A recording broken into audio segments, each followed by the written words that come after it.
We are back. We're glad you're here. Thank you for joining us here on GPS to God. Make sure you rate, review, subscribe wherever you happen to listen or watch. Apple Podcasts, Spotify, all the podcast apps. Oh, my goodness. We're going to have to let Ryan read this. I don't know. Nope. Pass. But you can watch us on YouTube. You can type in GPS to God or just go to youtube.com/c/GPS to God. Things are falling apart all around here today. The air's not working. It's hot. I'm sweaty. We're going to make it through it. Make sure you hit that bell if you want to get notified when new content is posted. You can subscribe right down here, somewhere in that area, right in here. If you're on YouTube, just, what'd you say, Ryan? Don't hit it. Click it. Don't hit it. Click it. Click it. Click the buttons. Click the subscribe button. You can email us, podcast@parkwaybc.net. Let us know what you want to hear about. New episodes every Monday. Sometimes early, sometimes late. Depends on the editing crew, but we normally get it up there. We're on Instagram. We're not on Facebook yet, but maybe one day. But we're on Instagram. Check us out. You want to be on Facebook. Yeah. Well, after that snafu last week. But let's get to our contest, our current contest that's going on. Yeah.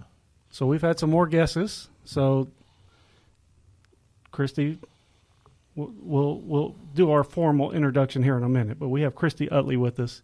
We have a contest going on. We recorded we had a podcast with a former Tennessee Titan player who played in the Super Bowl. It was on Zoom. She can't answer this. I did not hit record. So lost the whole thing. So now we've turned it into a contest. He's going to come back again. Yeah, just don't say the name. Yeah, don't. Oh, did you tell her? She knows the name. Okay, so don't say that. So we've turned it into a contest. The fans can guess, send in guesses, podcastparkwaybc.net, or comment on the YouTube video. So we've had 2 clues. He played in the Super Bowl, and then last week we said he's a Tennessee Titan. We've had some good guesses. Eddie George was a guess. We'd love to have Coach Eddie George on now. Yeah. That'd be nice. What's TSU's record? Are they doing good? Did they do good? I have no clue. I think they did. I should know since I went to school there. Well, you know. Shame. What are you going to do? Yep. But, yeah, Peyton Manning was a guess. Obviously, we talked about that last week. We'd have Eddie George on, too. But it is not Eddie George, not Peyton Manning. How good a clue do we want to give? How long are we giving the people? I think this is their last chance. This is their last chance. So they have 1 week from when this airs. Do we tell them where he went to college? Do we want to do that or say a position? Position is going to be that's going to be, it's going to be kind of easy. Well, we want to just go with what side of the ball he was on? Yes. Okay, I like that. There you go. Offensive player. An offensive player, not Eddie George. Eddie George was a good guess. Miss Penny Wiggs, thank you for your email. But it's not Eddie George. Offensive player, played in the Super Bowl for the Titans. So the winner or multiple winners, if multiple people get it right, we might send who knows how many, $25 gift card delivered to your email. So, all right, let's get on as I wipe some sweat. Oh, my goodness, it's hot in here. Let's get on with the real excitement of the night. We have with us Miss Kristi Utley. Thank you very much for being here. Oh, I'm looking forward to it. So we like to give some accolades. I think we have to give you props for being a public school teacher or any teacher, any teacher. For sure. Yes. But also, she might smoke all of us at basketball. Final might have a chance. Final might have a chance. No. There's no might about it. She will smoke us all in basketball. She has her jersey number retired or just your name at Beach? My jersey's retired. So her jersey is retired at Beach High School. That's too cool. Went on to play for the University of Kentucky Wildcats. Go Big Blue. Did great and wonderful things there. And, man, I'm amazed by teachers. All teachers. I think I could be a teacher for maybe a week, and then I'd get in trouble. My mouth would, some kid who... I would have accidentally smacked someone. It wouldn't be an accident. That parents... Raise your kids right. Come on, give the teachers a break. They need some a break. respect. Yeah, they're there to educate, not discipline. So, but we're glad you're here. Thank you for coming with us 3 knuckleheads. It's going to be fun, I think. It's gonna. Yeah, we hope so. So we all, the 3 of us, think we're athletes or used to be athletes, and we are so interested in high level competition. Can you tell us what it was like playing at Kentucky? It was something that I would do again if I had the chance. People always ask me, would you go back again? And I would. It was very competitive. In high school, everything came really easy to me. I was the best athlete on the floor. I was the best player on the floor. I never had to worry about that. And I got to college, and I'll never forget, after the first couple of weeks, I called my mom crying, and I'm like, Mom, I am the worst athlete on the floor. And she said, get it together and find how you can be a part of this team and get something done. And I did. I kind of redid my game from being a point guard to a shooting guard and had a really nice career, but it's competitive. And for people say you get a free education, I would say you do not get a free education. You work towards your education. Now, you go in a nice style and you get things done for you, free tutoring, and everything we did was paid for. But we had a very long day. Most of the time I chose to do my weights at 6 in the morning. Then I would go to breakfast, and then I would go to class from 8 to noon, eat lunch, start practice. We would go 1 to 5. And then my freshman year, I had 20 hours that I had to be in CATS, which is the Center for Academic and Tutorial Services, and I had to be in there for 20 hours a week. Well, that was pretty much 4 hours a night. I had no life my freshman year. And then once you proved to them that you could get it done in the classroom, then they backed that down. And by my junior year, I didn't have anything. But it was a progression of me growing up. And I think all kids that go to college, the academics is important, but the other parts of it are so much more important. Learning to be in society and doing things for yourself and figuring things out for yourself. And athletics just puts that one more, I don't know, layer onto it. Mm-hmm. You're competing every day for what you love. But like I said, it was a hard 4 years in that my body and everything got beat up, but I would do it again tomorrow if I could. Right. And we've talked about this before. We've had Grayson Garvin on. He was a Vanderbilt pitcher. And at that level, that's a business. Yes. It's a business for the school. That's a moneymaker. Kentucky basketball is the number one sport by far. Yes. So, it's not just a typical college experience when you're playing a sport, a high-level sport at a school like Kentucky. No, it's a job, and it's not a 9-to-5 job. They tell you when and where and how you're going to do things, and it just depends how you I was grateful because neither my mom or father went to college, so I was grateful to have the opportunity to get an education, and I actually got a degree, a minor, and got started on my master's, and I left there tuition free. I mean, I didn't bring any loans home with me, and that was a blessing.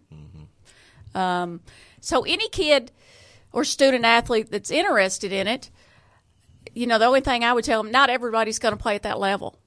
And you can't like it. You've got to love it. It's like picking a career. You kind of want to go in thinking, hey, I love this career, and this is what I'm going to do. And that's with sports. Don't go there thinking it's going to be fun. It's not high school. Your beach career and being the best player on the court and all that you were, most freshmen, when they go to a school, the expectation is not as high. But in your situation, when you stepped foot on Kentucky's campus, you contributed right away. How was that transitioning, not being a point guard like you were in high school, to go into a shooting guard and then being on the court to contribute the way that you did your freshman year? I'll be honest, I didn't like that and I'll just be plain about it, I wasn't good enough at that level to play point guard, and that kind of hurt my pride a little bit. But now I would only play shooting guard if you came back and told me, because it's to me, being able to take the big shots and the ball's in your hands and the offense running around you, that's where you want to be. And unfortunately, in high school, the best players most of the time do play point guard because you want the ball in their hands all the time. Yep. Going to college and it getting out of my hands, I just learned a different part of the game, and I loved it. And being able to play, I don't think I would have been happy not playing. So I was just very fortunate that I came in the most prepared. I worked the summer before I went in. I got in the weight room because I'd never touched a weight before then.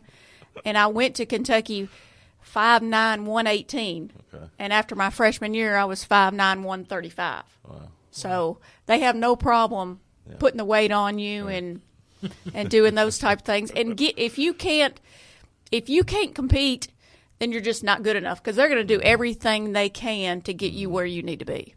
And it's such a physical league, the SEC, that you probably needed that weight just to survive the season. Yeah, I put another 12 on after that, and still every year the girls got bigger and stronger and faster.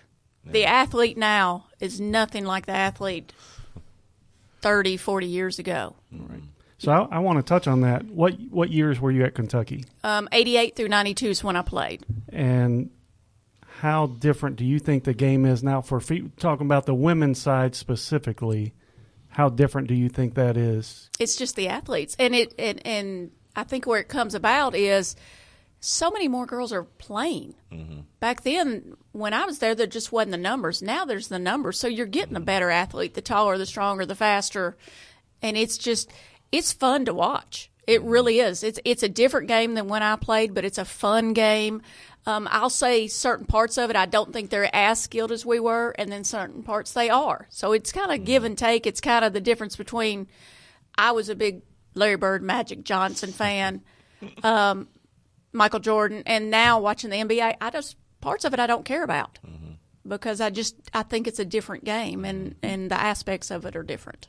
So the internet has made things different, and all levels of college sports kind of get on air now in some way. But if we can kind of take that out a little bit, how much more coverage or how much less coverage did you get then than athletes get now, would you say? Oh, we played on TV quite a bit, but it's nothing like it is now. And it's like I tell my student athletes at Beach High School, don't post anything, don't be in a post that is not 100% appropriate, because it's going to cost you down the line.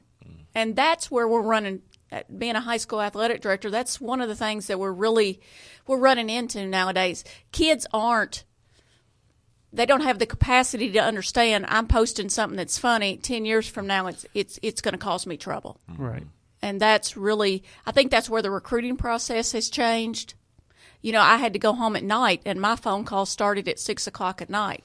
Kids nowadays are getting texts all day long, and they're never getting a break from what's going on. I got mine through the mail. They're getting theirs Twitter, email. It's just constantly coming in, where I just had a drawer that I pulled out, and that's where I kept all my information, and I filled it out and mailed it back in if I was interested. Right. It's a totally different game.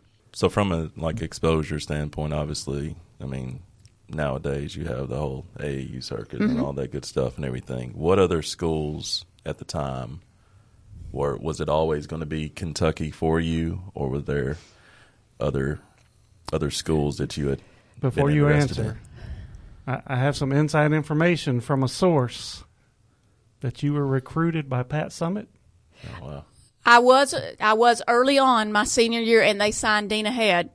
She was a point guard. She was a great point guard. If you remember, we both made the all-freshman team together. She was the freshman of the year. She was a better choice than me. So as soon as they signed her, I fell off of that one. But I had other SEC schools, that I visited and different things like that. So it wasn't always UK, but as soon as I made my visit, I visited Auburn, I visited Vanderbilt, I visited Belmont, and then UK was my last one. And then I think you just get a feel for what's right. I didn't want to go too far. I didn't want to be too close. But when I went up to UK, I mean, it was every day, all day basketball.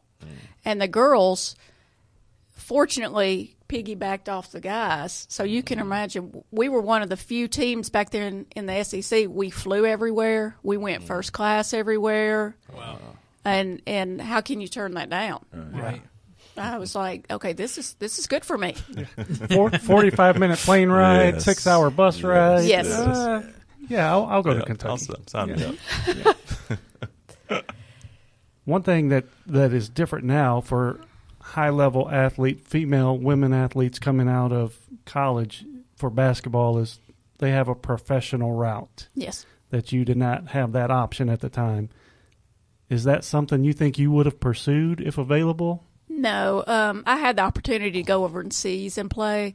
I had the opportunity to be a graduate assistant at a couple of good programs. And by the time I got to my fourth year, I was just ready to move on. And so that's what I did. And I didn't have any interest in pursuing either one of those. I just wanted to I won't say start my life, but I think I just wanted to kind of put basketball over here, in a different compartment and pursue other things. I won't say I was burned out, but I was close. Yeah. Because it was 24/7 for 4 years, summers, traveling. And I was very fortunate. You named someplace and we traveled. We went overseas. West Coast, East Coast, we went everywhere. So loved it, but just was tired. So you graduate, you finish your career, graduate. Do you come back to Nashville and start teaching right away, or what happens next for you after that? I start my master's, and then the job at Beach opened up, and one of my longtime principals called me and said, Cush, we really want you back here. Are you interested? And I was like, yes, because I always knew that I wanted to come back where I came from and just make a difference. And I love Beach High School, and I always loved Beach High School. I'm 3 years away from retiring from Beach High School. So yeah, she's not counting the days or anything. No, No, not at all. 3 years. Not at all. 3 years. That's what my possibility is. But I imagine, again, let's put things in compartments and move on, and that's kind of the way I've always been. So. So as far as like an athletic director, what is that role for you? Like, what is that role in high school, and what does that intake? I think it depends what season. If we're in the summer, fall, winter, spring, they're all different. But the main thing, and I was very fortunate at UK, I got to work with the compliance director, a couple of interns up there for Sandy Bell, who's still up there, came from Hendersonville High School. So I got in under Sam Newton and her and got to work up there. My job is just to make sure that every one of our student athletes is progressing towards graduation. Eligibility-wise, they're jumping through all the hoops they need to for the TSSAA, so we've got to do all those. And just make sure their social media, I cover that. Schedules, I got to make sure all their schedules are done. Officials. Oh, wow. I know. She said, I know. It's, yeah. Okay, my inside source. You know who it is. I'll reveal later. JC. Yes, I know who your source is. Vandy people are so angry these days. So angry. Well, they have nothing else to cling to. I get it. They can't cling up victories or anything. Basketball just started. Yeah. But JC said you once got a technical foul as a coach for asking the referee what it was like to officiate at his alma mater. True or false? True. I felt like he had to be a graduate by some of the calls he was handing out. I felt like he had to, but I was wrong. So he didn't like that, and that was not appropriate. Well, most things, not everything. Most things can be forgiven in the heat of battle as a coach. Of course, as long as you're not throwing punches. That's a legit question. I mean, referees hear much worse. I'm sure. Much worse. I'm sure. So, unless you were screaming it at them. It's okay, I'll take that. It's okay. I was screaming it multiple times. So that is not. I was hungry and I was ready to go get something to eat. Really. if I heard a coach yell that, I would not. I'm in the stands, biased or not. Doesn't matter which coach yells it. That's not a bad. That's not. That's not a horrible thing. You're not talking about him personally or his family or his or her family or, you're not calling them names or belittling them, really. I was trying to. Well, but there's a way you can do that in a way not, I mean. I thought it was appropriate. I did not say anything. Yeah. Indeed. That's nice. She didn't talk about his weight or his hairline or anything like that. I think it was all right. Cut him a little bit deeper. I have probably said worse. I don't know, but. That's excusable in my book. I did have when I was coaching a middle school team, I would always get the officials' names, and so I would call them by name during the game because you get a better reaction. They don't if they hear you say their name, they're more likely to turn and talk to you. One guy, I called him by name, and he was new; he hadn't been here before, and he said, "Hey, coach, call me Mr. Ref." I don't want anyone else to think we're going to dinner after this. All right, buddy. Makes sense. All right, buddy. So, Makes They sense. can be I sensitive. was You like, come. this is a middle school game. We're not on TV. You can calm down a little bit. It's too funny.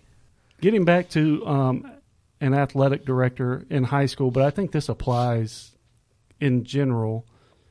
Is it tough as a female athletic director? Do you get excluded kind of, or do people look at you differently if you're interacting with other athletic directors or media members or officials? I think on very rare occasions I can kind of pick that up a little bit, but the majority of the time I haven't had that problem. And it's probably just being in Middle Tennessee, everybody knows everybody, and it just works out that way. And I'm very fortunate that all my coaches on staff, we all have such good relationships, and I feel like we have really got a coaching staff together that's probably better than anyone I've been around a long time. Coach Crabtree, our football coach, is one of the best men you could ever meet, and he's been there. Oh my gosh, he came in after me, but he's done a phenomenal job.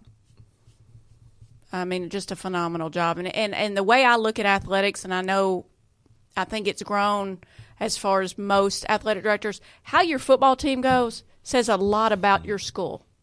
And it says a lot about the students and where they are, because if you can get students rallying around something outside of school, it's going to make your school better in the classroom.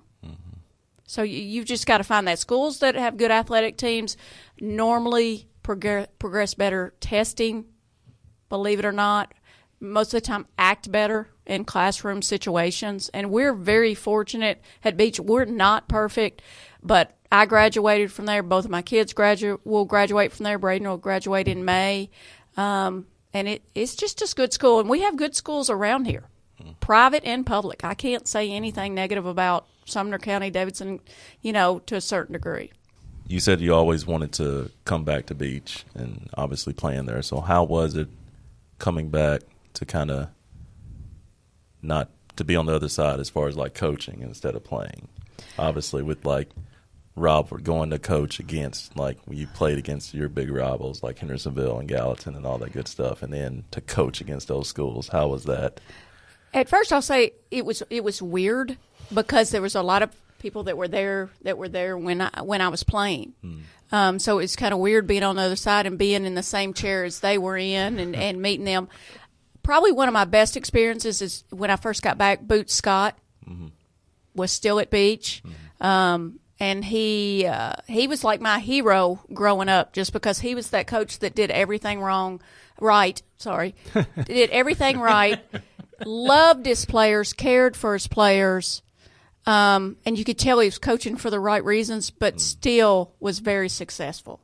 And he just passed away a couple years ago, and that was hard. But those years that I had with him, and there was only 2 or 3, but being alongside and teaching with him was awesome. But I think what was more weird was being in the teacher's lounge with some of the teachers that taught you.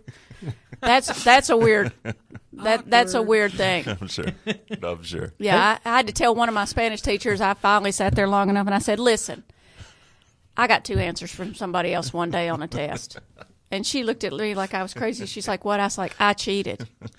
I cheated on a test." And she leaned over, patted me on the shoulder, and she's like, "It's okay." As a coach in high school, how much are you involved in an athletic director now too? The recruiting process and trying to help the high school athletes you have move on to play in college. Yeah, I'm open to help any of them. And I have quite a few of them come to me just to try to figure out the process and what they need to do and where their interest level is. Because you have had some high-level athletes come out of Beach to go play for major college programs. Yes, we have. In multiple sports. Yes, softball's had quite a few. Basketball's had quite a few. Football, I mean, we really have done a good job with our student athletes. And we've had some good athletes come through and some good kids. But it's a process. Everybody coming out of middle school that plays thinks they're going to play at the next level. Yeah. And what they need to understand is that's not going to happen, but there's more than one way to get where you need to go. Mm-hmm. You know, the main thing is that college education.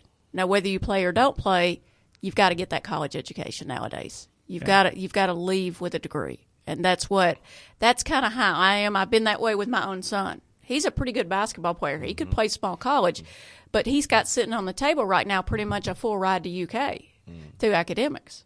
Wow. So, you know, it's like I tell him, you need to get that degree. Yeah. You know, you need to get that degree. And he thinks I just want to go back up to Lexington and hang out. There might be a little of that true, but you got to get that degree. So the main thing, I think, being an athletic director is trying to get parents to realize your kid's not a Division I athlete. Your kid's not a Division II athlete. Where are you on the table? And it's not that I'm trying to hurt anybody's feelings, but the sooner you get reality, the sooner it makes it easier on the kid. Right. Because parents, a lot of times, unfortunately, live through their kids. Mm-hmm. And that's hard on the kids. The kids need to be able to make their own pathway and do their own thing. And nowadays, if you're good enough to play, they're going to find you. They're going to find it. If they found me back in the 80s when there was no Twitter or anything, they're going to find you. Mm-hmm. Yeah. I was getting letters from the West Coast. They're going to find you. You don't have to. If you're having to put yourself out there a lot, then maybe you're not where you need to be. Mm-hmm. And that's the thing. You know, we all love our kids. We all want the best for our kids, but sometimes the best for our kids is not what we think it is. And I think as an athletic director, when a parent comes to me, I am totally open and totally honest on where I see their child. And if I can't do it, Coach Crabtree, you know, all of our coaches are willing to have that conversation. And I think you have to. I don't think you can string kids along and say, oh, you're going to play in the SEC, and then it comes to their senior year and they don't have an offer. Yeah.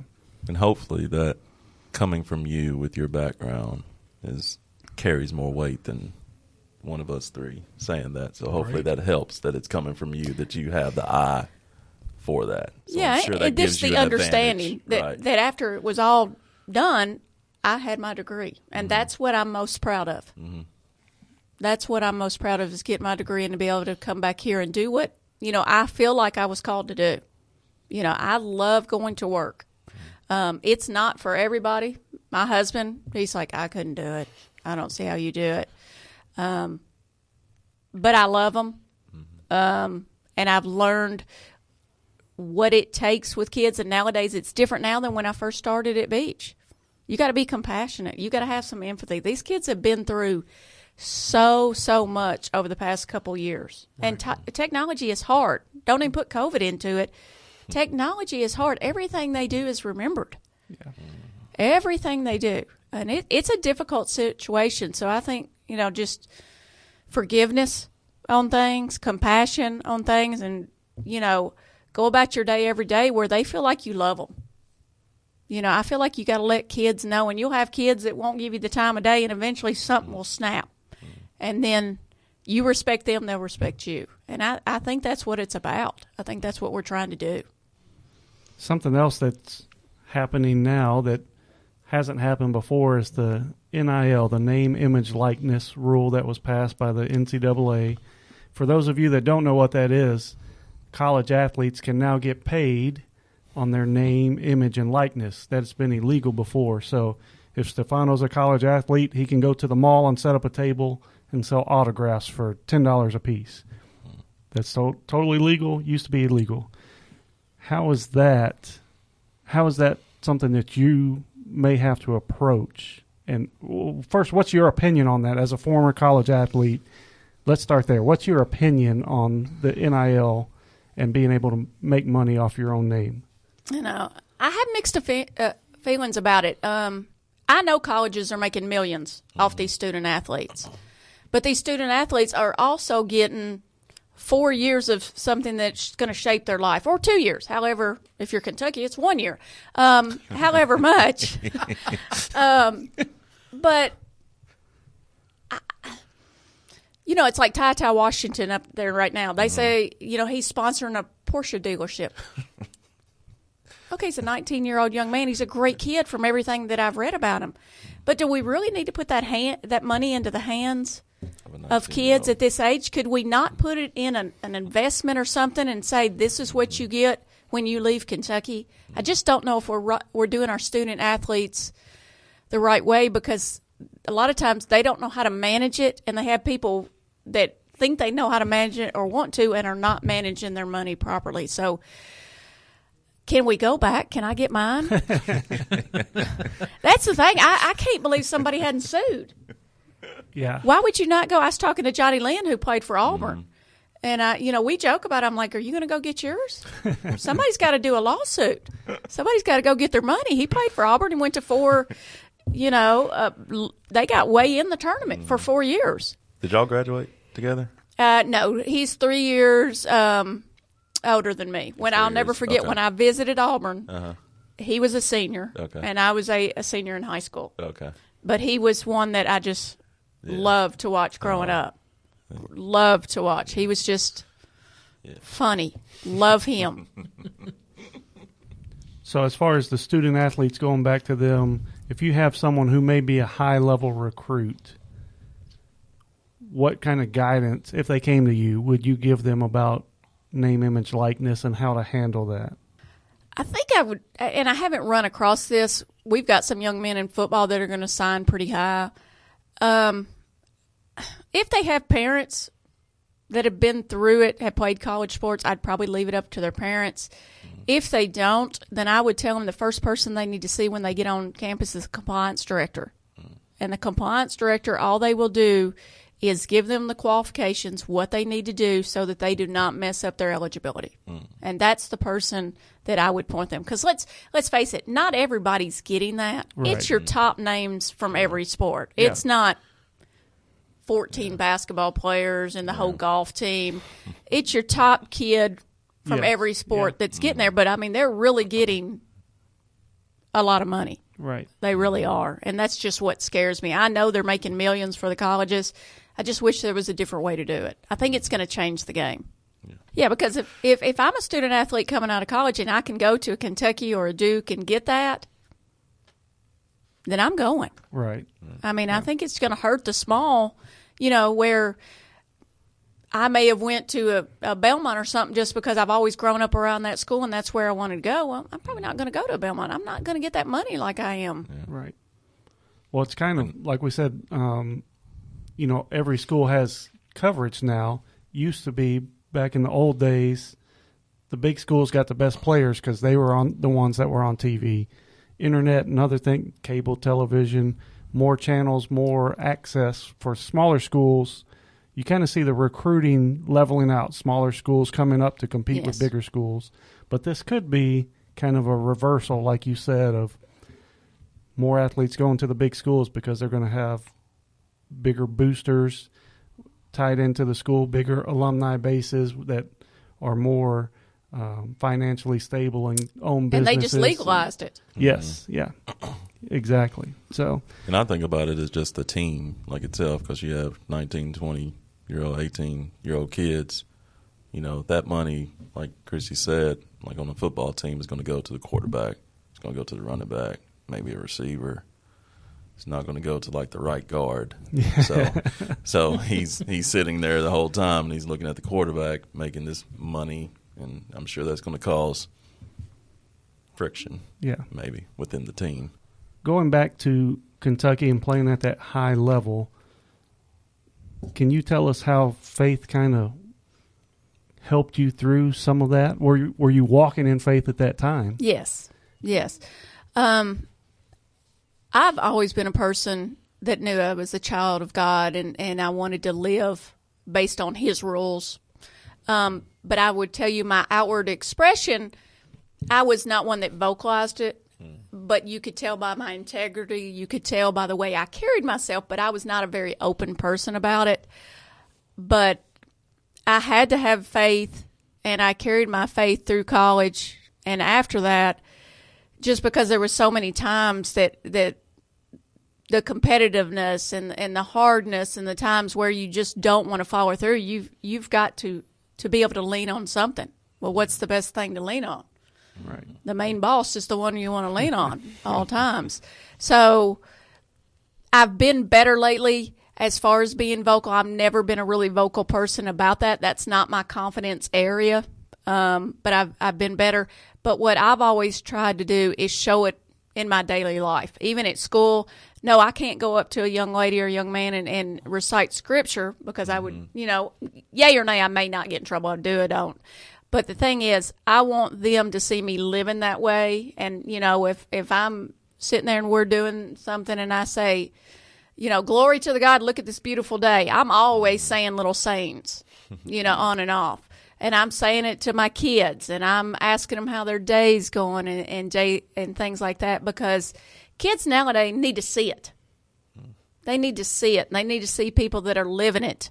And I think that I have to be confident in my faith to do that. Where I'm not that outward about it, I want people to see it through me. And I've always wanted people to see it through. Even when I was playing basketball, I was most people say, you're not very articulate when you're on the floor. You're not, and I'm like, God gave me this ability. Mm-hmm. This is not my ability. He gave it to me, but this is Him. And if I can go out on the floor and play and not do anything negative, then I'm doing the right thing. It's not about me. The points I score and the things I did, that's all great, but it just got me to this point. And that's what it's done. I feel sorry for people who could not get past that. I played high school and I was good. I played college and I was good. There's more to it than that. Use what God gave you and then just build on that. Yeah. We had Becca Long on, who's a teacher, elementary school teacher, public school, same county as you teach. And she said the same thing. We asked her, would you get in trouble if you're sharing your faith openly? And she said, yes, it's difficult in public schools, especially today. But she said the same thing, that, she'll say little sayings or kind of tie it in and use that, maybe not overtly, but still it's a clear message of this is where I stand. And yes, and I think that's the way you've got to be. And then when you get into sports, I think the coaching's just a little bit step further. Like, we pray. And I tell them, if you don't feel comfortable praying, let me know. But we're going to pray. Because we wouldn't be on this field, without that prayer. So we're gonna pray every day, and we talk through it, and they do Bible scriptures and different things that way. So it's a little bit step further. The general population at Beach, you just got to, I don't want to throw anything in anybody's face and make anybody uncomfortable. So that's the reason I choose just to do it a different way. Yeah, awesome. But it's also, in today's day and age, if you were overtly walking around with your Bible and smacking people spiritually, across the face, what could happen? You could get fired, lose your job, or what other consequences? Yeah, the possibility would happen. I feel like I've been in the system so long, they're probably not going to get rid of me. But she's the old crazy lady. Yeah, she's here. I'm not. I'm like, they're not going to fire you. But I think worse than that is I'm going to turn some kids off. That will intimidate. The worst thing I want to do is intimidate kids that way. Kids are already, to a certain degree, intimidated by teachers for some reason. Some of them. Once they take my class, which I still do teach one class and I love it, they're like, oh, I thought you were so mean. You're not mean. And I'm like, well, where did you get that from? They're just the way you walk down the hall. And I'm like, okay, well, you shouldn't judge me just by my appearance. I'm just probably walking from point A to point B and have good posture. Maybe that's it. So we joke around about it. That's why she was such a good shooter. The posture's everything. Sit up straight, kid. Sit up straight. Don't slouch. Yeah, I'm a horrible sloucher. Going back to our inside source, your favorite gym to shoot in and your worst gym. He told me your worst gym, or the gym you least like to shoot in, college gym. There was two. They're very similar. Vanderbilt and Indiana. Really? They're very similar in the builds. Oh, they've got that backdrop. Older. Yes. And I did not like that at all. Of course, Memorial Coliseum at Kentucky was probably, I loved it. Georgia, I loved to go down to Georgia. So there were just certain gyms in certain places.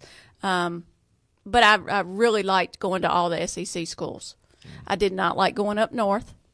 Connecticut, Yukon, mean people up there. Mean people. Fans or Yes, players? fans. The north, go up north, you don't get treated too nice. I'm going to tell you that right now. They get a little hostile towards their basketball. South, it's pretty good. North, not so much. West, they're just laid back. They don't care what happens. We went Pepperdine, played in a tournament in Nevada. Yeah, they didn't care. So it was fun. It was things that at that time I got to do that I wouldn't necessarily have gotten to do. We went to Russia, we went to Finland, we went to Canada. Wow. So just got to do some fun things and grow that way, and I enjoyed it. I enjoyed every part. Like I said, I would do it again. I want to circle back to the Russia thing, but we'll tie up the gym here. So Vanderbilt, for those that don't know, it's different now. But when you played, the benches were on the end, on the baseline, underneath the goals.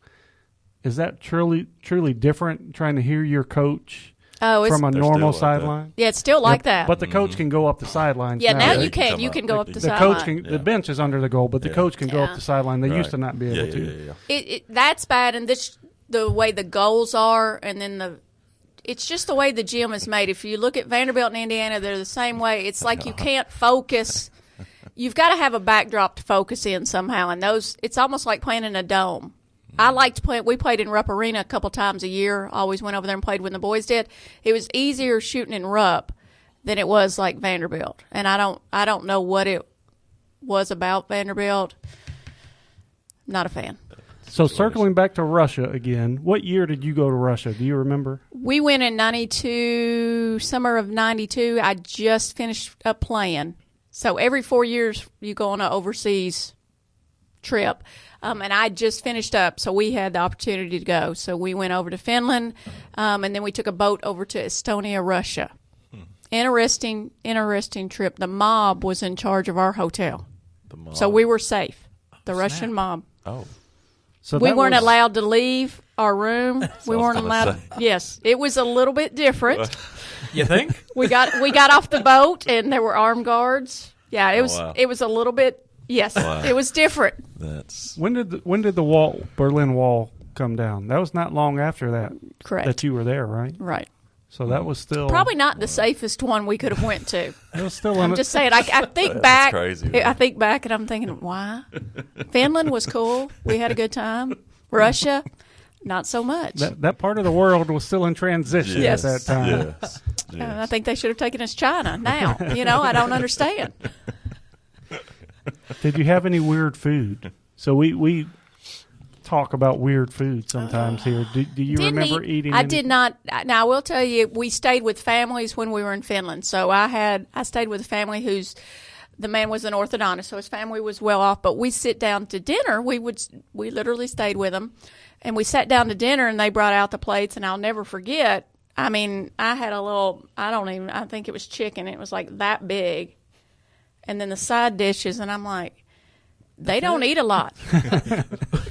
Where's my portion too? I'm like, I told, and there a they had a second teenage plate coming? daughter who was like 18 or something. And I brought her some Levi's, some razors, because I bought things that were expensive over there. So I just brought them with me, and I'm like, where's the food?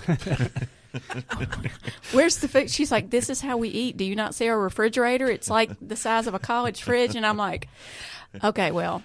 So I lost like 8-10 pounds on that trip because they just don't eat. I'm like, Americans are just in bad shape.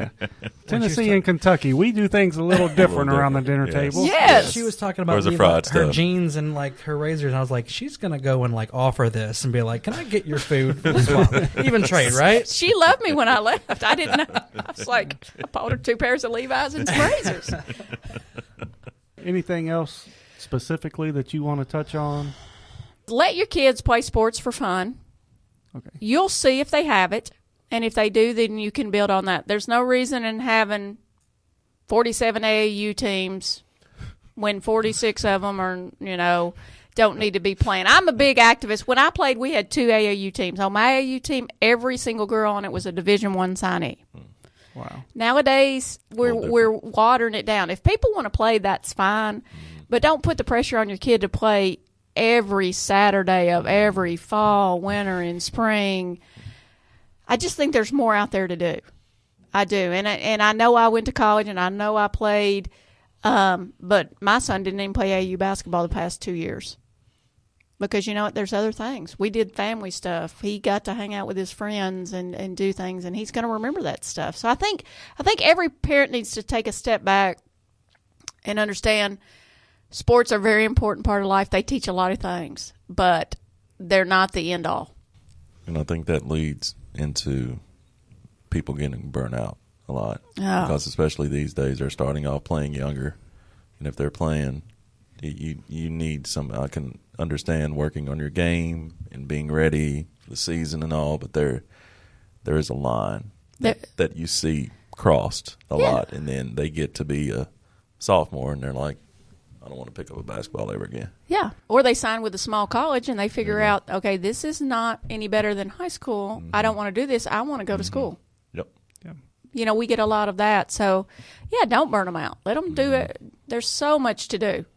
And I know that, you know, every kid has interest. Let them get out there and figure something out. And I've heard multiple pro athletes who are professionals now say that when they grew up, you know, they played baseball during baseball season. They played basketball during they played soccer. They didn't play the same sport all year round. And they say that helped them because it develops different muscles, different hand-eye coordination, foot-eye coordination skills that helped them, you know, once they became a junior or senior and they started focusing solely on one sport and pursuing that after high school. They said playing all the other sports in their season helped them do all that. And we like them to play multiple sports at Beach.